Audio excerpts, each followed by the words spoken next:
شروع اللہ کا نام لے کر جو بڑا مہربان نہایت رحم والا ہے۔ ہر غیبت کرنے والے تانے دینے والے کی خرابی ہے جو مال جمع کرتا ہے اور اس کو گن گن کر رکھتا ہے، شاید وہ خیال کرتا ہے کہ اس کا مال اس کی ہمیشہ کی زندگی کا موجب ہوگا۔ ہرگز نہیں، وہ ضرور حطمہ میں جھونک دیا جائے گا۔ اور تم کیا سمجھے کہ حطمہ کیا ہے؟ وہ اللہ کی بھڑکائی ہوئی آگ ہے جو دلوں تک جا پہنچے گی، بے شک وہ اس میں بند کر دیے جائیں گے، یعنی آگ کے لمبے لمبے ستونوں میں۔ بسم اللہ الرحمن الرحیم۔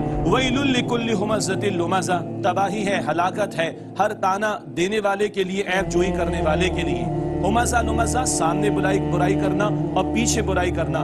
ایسا شخص جو سامنے بھی برائیاں کرے، لوگوں کے پیچھے بھی برائیاں کرے، غیبت کرے، تباہی ہے۔ کون ہے وہ؟ الذی جمع مالا وعددا، جس نے مال جمع کیا اور اسے گن گن کر رکھا، مال کا بت بنا کر اس کی پوجا پاٹ میں لگا ہوا ہے۔ یحسب ان مالہ اخلدا، کیا وہ گمان کرتا ہے کہ اس کا مال اسے ہمیشہ باقی رکھے گا؟ اپنی شہرت چاہتا ہے، نمود چاہتا ہے، کیا سمجھتے ہیں مال باقی رکھے گا؟ ہرگز نہیں۔ کلا لَيُنبَذَنَّ فِي الْحُطَمَةِ، ہرگز نہیں، وہ حطمہ میں ڈالا جائے گا۔ یہ جو مال کی محبت میں ڈوبا اور اللہ کے احکامات کو پس پش ڈالا، اخلاقی گراوٹ پر آ گیا، لوگوں کے ساتھ جو ہے وہ بد کلامی کرتا ہے، لوگوں کی غیبت کرتا ہے اور مال کو ہی سب کچھ سمجھتا ہے، یہ حطمہ میں ڈالا جائے گا۔